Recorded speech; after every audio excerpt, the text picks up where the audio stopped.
এই এপিসোডে আমরা দেখব কাস্টমাইজেশন কিভাবে করা যায় সাইটের ফ্রন্ট এন্ড থেকে। যে কোনো থিম যেটা আপনার অলরেডি সেট করা আছে সেই থিমের কাস্টমাইজেশন যে সেকশনটা, এই যে এই সেকশন, এটা কিভাবে ইউজ করা যায়। তবে তার আগে আমরা এটাকে একটু ফ্রন্ট এন্ড একটু চেঞ্জ করে ফেলি। ফ্রন্ট পেজটা, ফ্রন্ট পেজ হিসেবে ফ্রন্ট পেজ আমি আনসেট করে দিলাম, যেটা ছিল স্যাম্পল পেজটা সেটা আনসেট করে দিলাম। এখন ডিফল্ট ফ্রন্ট পেজটা আসবে। ওকে, আচ্ছা আমরা এখন এটাকে কাস্টমাইজ করবো এই থিমটাকে। এখান থেকে কাস্টমাইজ বাটনে ক্লিক করলাম। এই যে এটাকে, এই সেকশনটা আমি আগেও দেখাইছিলাম, কিন্তু সেটা ছিল এট এ গ্ল্যান্স, বাট এটা এখন ইন ডিটেলস এই এপিসোডে আমরা এটা নিয়ে ডিসকাস করব। দেখুন এখানে এপিসোড কাস্টমাইজ বাটনে ক্লিক করার সাথে সাথে আপনারা দেখতে পাচ্ছেন যে লেফট সাইডে অনেকগুলো অপশন দেখা যাচ্ছে। এক্সপোজ ব্লগ, এটা হচ্ছে কি অ্যাক্টিভ থিম, এই থিমটা চেঞ্জ করতে পারবেন এখান থেকে। যে কোনো থিম আপনারা এখান থেকে চেঞ্জ করতে পারবেন। ডিটেইলস, লাইভ প্রিভিউ, এছাড়া ওয়ার্ডপ্রেস অর্গ থিম, এটা হচ্ছে আপনার সেই লাইভ লাইভ আপনার ডিরেক্টরিতে নিয়ে যাবে। সেইখান থেকে আপনারা এই যে কোনো থিম চুজ করতে পারেন যে কোনো কিওয়ার্ড দিয়ে, সেই থিমটা ইনস্টল এবং প্রিভিউ করতে পারেন।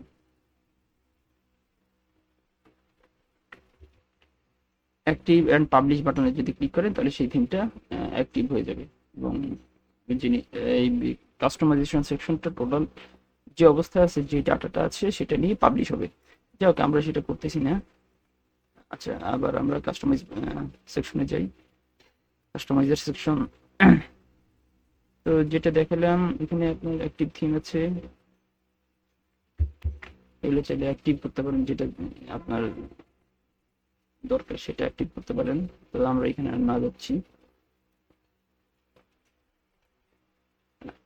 এখানে আরেকটা অপশন এক্সপোজ ব্লগ প্রো, এটা থিম স্পেসিফিক অপশন। এই থিম যেটা আমি ইউজ করতেছি এই থিমের একটা প্রো ভার্সন আছে। তো সেই প্রো ভার্সনটা ইউজ করতে হলে এটাকে পারচেজ করতে হবে। এই অপশনটা আর কি থিম স্পেসিফিক, অর্থাৎ থিম ডেভেলপারটা এই অপশনটা যোগ করে দিছে। আচ্ছা, কাস্টমাইজেশন সেকশনে আপনারা যে সকল অপশন দেখতে পারবেন, এর মধ্যে কিছু অপশন ডিফল্ট থাকে, আহ, আর কিছু অপশন চাইলে ডেভেলপাররা বানাতে পারে আর কি, কাস্টম সেকশন হিসেবে অ্যাড করতে পারে। যেমন এই যে এক্সপোজ ব্লগ প্রো, এই অপশনটা, এই কাস্টম সেকশনটা, এটা একটা কাস্টম সেকশন, এটা ডেভেলপাররা আর কি অ্যাড করে দিছে। হোয়াট এভার, আমরা এখন পরেরটা দেখি, সাইট আইডেন্টিটি। আপনারা যদি এই মডিউলে যান বা এই অপশনে যদি যান, তাহলে এই সেকশনে গেলে আপনি দেখতে পারবেন এখান থেকে লোগো চেঞ্জ করা যায়, মানে এটা, অথবা চাইলে সাইটের টাইটেল চেঞ্জ করা যায়, ট্যাগলাইন চেঞ্জ করা যায়। Display site title and tagline uncheck করে দিলে সাইটের টাইটেল এবং ট্যাগলাইন আর দেখাবে না। লোগো যদি আপনি চান এখান থেকে চেঞ্জ করতে পারেন। আমি লোগো হিসেবে কোনটাকে দিব, ধরুন এটাকে আমি লোগো হিসেবে দিচ্ছি। লেটস সে এই লোগোটা দেওয়ার আগে এটা ক্রপ করতে পারবেন, আমি এইভাবেই রাখলাম, ক্রপ ইমেজ। এই যে এটা লোগো হিসেবে সেট হয়ে গেছে।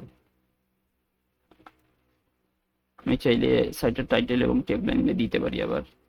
যাই হোক, আমি এই লোগোটা চেঞ্জ করে দিচ্ছি, এটা দরকার নাই আমাদের। আমরা ব্যাক করলাম। কালার্স, এখানে কালার অপশন চেঞ্জ করতে পারি। হেডারের টেক্সটের কালার কি হবে সেটা এখান থেকে চেঞ্জ করতে পারবো, দেখতে পাচ্ছেন। আমি ডিফল্ট কালারই রাখলাম। ব্যাকগ্রাউন্ডের কালারটা কি হবে সেটাও এখান থেকে চেঞ্জ করা যাবে, আমি এটাও ডিফল্ট রাখলাম। হেডার ইমেজ, হেডার ইমেজে এইখানে হেডারে আমি যদি কোনো ইমেজ সেট করতে চাই সেটা এখান থেকে আমি সেট করতে পারবো। যদি দেখেন আমি সিলেক্ট এন্ড ক্রপ, এখান থেকে ক্রপ,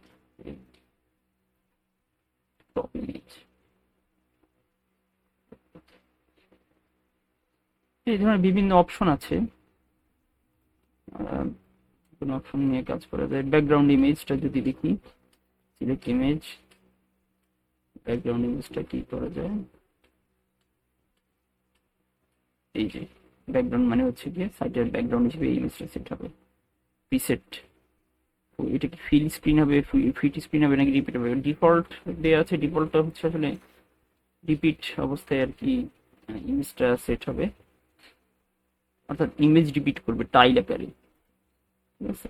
আমরা যদি ফিল স্ক্রিন দিই, স্ক্রিন ফিল হয়ে যাবে, ফিট স্ক্রিন, অথবা কাস্টম চাইলে এটাকে কাস্টম ভাবে দিতে পারেন, কাস্টমাইজ করতে পারেন যে সাইট এটা কিভাবে কোন পজিশনে থাকবে এটসেট্রা। আমি এটা ডিফল্টে রাখলাম। আচ্ছা, এখন এটা রিমুভ করে দিচ্ছি, এটা দরকার নাই। থিম অপশন, থিম অপশনে side bar option, excerpt length, read more, এগুলো থাকবে। এক্সার্ট হচ্ছে আপনার পোস্ট লিস্টে পোস্টের টাইটেলের সাথে দেখবেন কিছু কন্টেন্টের কিছু অংশ থাকে, এটাকে এক্সার্ট বলে।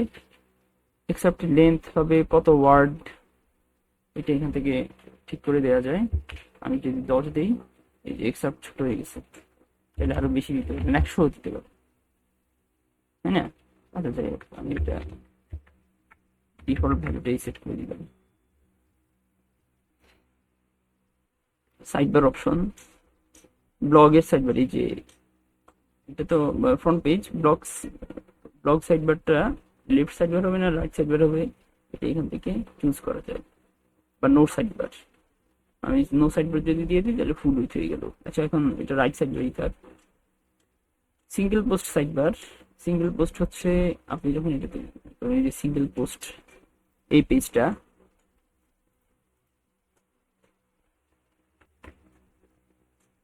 এটার সাইডবার কি হবে? লেফট সাইডবার,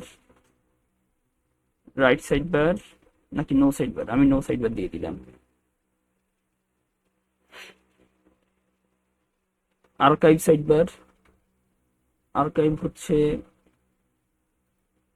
যে কোনো পোস্ট লিস্ট সেটার সাইডবার, লেফট সাইডবার। আচ্ছা, ব্লগ সাইডবার হিসেবে যেহেতু আমি রাইট সাইডবার সেট করে দিছি, এই জন্য এইটা এখানে প্রায়োরিটি পাচ্ছে না, কারণ আর্কাইভের উপরে ব্লগ সাইডবারের প্রায়োরিটি।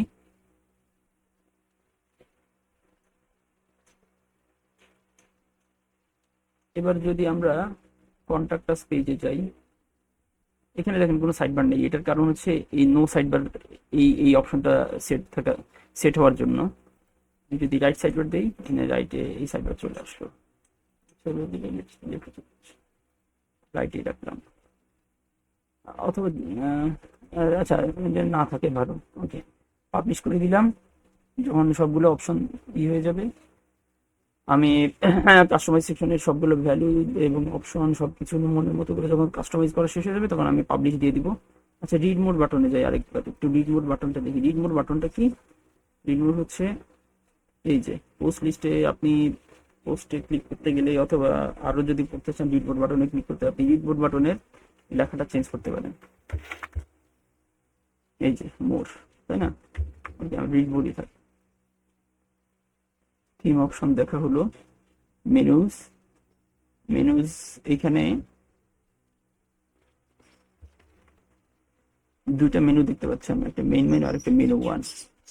মেনু ওয়ানে এগুলো আছে, যাই হোক মেনু ওয়ানটা আমরা ইউজ করতেছি না, আমরা মেইন মেনুটা ইউজ করতেছি। মেইন মেনুতে আপনি চাইলে এখান থেকে আরো আইটেম অ্যাড করতে পারেন, পেজ অ্যাড করতে পারেন। আমার তো অলরেডি 4টা আছে, আমি হোম অ্যাড করে দিলাম। আচ্ছা, আবার পোস্টও অ্যাড করতে পারেন এখান থেকে, আমি আবার এখান থেকে ডিলিটও করতে পারি। ক্যাটাগরিজও চুজ করতে পারি, যে কোনো ক্যাটাগরি এখানে অ্যাড করতে পারি। আমার এটা দরকার নেই আপাতত। ট্যাগসও অ্যাড করা যায়, ট্যাগগুলো দরকার নেই। ওকে, প্রাইমারি মেনু হিসেবে তো এটা সিলেক্ট করা আছেই। ভিউ লোকেশন, ভিউ লোকেশনটা হচ্ছে একটা থিমে মেনু বসানোর জন্য যতগুলো লোকেশন থাকে, রেজিস্টার করা থাকে, সেই সব লোকেশনকে মেনু লোকেশন বলে। একটা থিমে অনেক যত ইচ্ছা ততই মেনু লোকেশন ক্রিয়েট করা যায়, যেগুলো ডেভেলপাররা ক্রিয়েট করে থাকে। যেমন এই থিমের মেনু লোকেশন কয়টা দেখি আমরা, একটাই, সেটা হচ্ছে এই এই এই location, main menu, sorry primary menu. এবং সেই প্রাইমারি মেনুতে আপনি কোনটা দিয়ে রাখছেন, মেইন মেনুটা আমরা দিয়ে রাখছি প্রাইমারি মেনু হিসেবে। আমরা যদি মেনু ওয়ানটা দিই, মেনু ওয়ানে মেনু ওয়ান বলে যে মেনুটা আছে সেটা প্রাইমারি মেনু হিসেবে সেট হবে। এখানে প্রাইমারি মেনু হিসেবে যে মেনু ওয়ানটা সেট হলে, সেই মেনু ওয়ানটা কোনটা, মেনু ওয়ানটা হচ্ছে এটা, এই যে এগুলা, এই যেটার মধ্যে এই ক্যাটাগরি লিস্টগুলো আছে এই। আচ্ছা যাই হোক, আমরা যদি মেনু ওয়ানটাকে প্রাইমারি লোকেশন প্রাইমারি মেনু হিসেবে সেট করার ফলে এখানে অলরেডি এটা চেক অবস্থায় আছে, প্রাইমারি মেনু অপশনটা চেক অবস্থায় আছে। আবার যদি মেইন মেনুতে যান, মেইন মেনুতে দেখবেন প্রাইমারি মেনুটা চেক অবস্থায় নেই, আনচেক অবস্থায় আছে। আমরা যদি এটাকে আবার চেক করে দিই, তাহলে এইটাই প্রাইমারি মেনু হিসেবে সেট হবে। অল্টারনেটিভলি আপনি চাইলে ভিউ লোকেশন থেকে এই মেনুটা চুজ করতে পারেন, মানে অনেকগুলোই অপশন আর কি।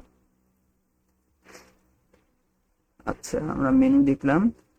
উইজেটে যদি যাই, উইজেটের আসলে এই জিনিসগুলো সেই আপনার ওয়ার্ডপ্রেসের অ্যাডমিন প্যানেল থেকে, এই উইজেট থেকে, এখান থেকে এই আপনারা অলরেডি দেখছেন যে কিভাবে চেঞ্জ করা যায়। বাট আপনারা চাইলে কাস্টমাইজেশন সেকশন থেকে আর কি এগুলো চেঞ্জ করতে পারেন।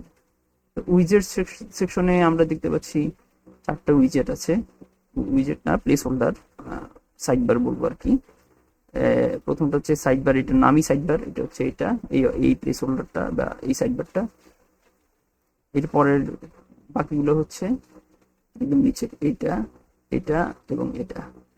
এবং কোথায় কি কি সাইড, কি কি ব্লক বসবে সেগুলো এখান থেকে আপনারা চুজ করতে পারেন,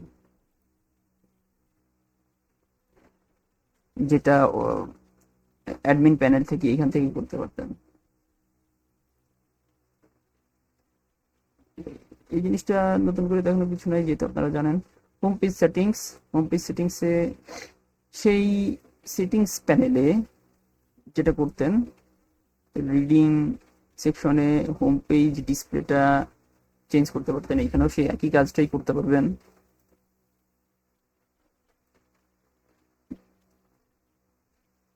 অ্যাড নিউ পেজে ক্লিক করলে পেজ অ্যাড করা যাবে। ট্র্যাডিশনাল সিএসএস, আপনি চাইলে সিএসএস এখান থেকে চেঞ্জ করতে পারেন। যেমন ধরেন আমি যদি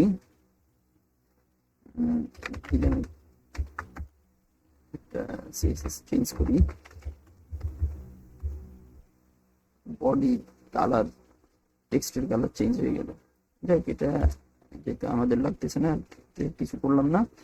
এই যে যা কিছু চেঞ্জ করছে সবগুলো চেঞ্জ হয়েছে, বাট এটা কিন্তু সেভ হয় নাই, সেভ হবে না যতক্ষণ আপনি পাবলিশ বাটনে ক্লিক না করবেন। তাই পাবলিশ করে দিলাম, সেভ হয়ে গেল, চেঞ্জগুলো সব চেঞ্জ হয়ে গেল। এই তো, এটাই কাস্টমাইজেশন সেকশন। ধন্যবাদ।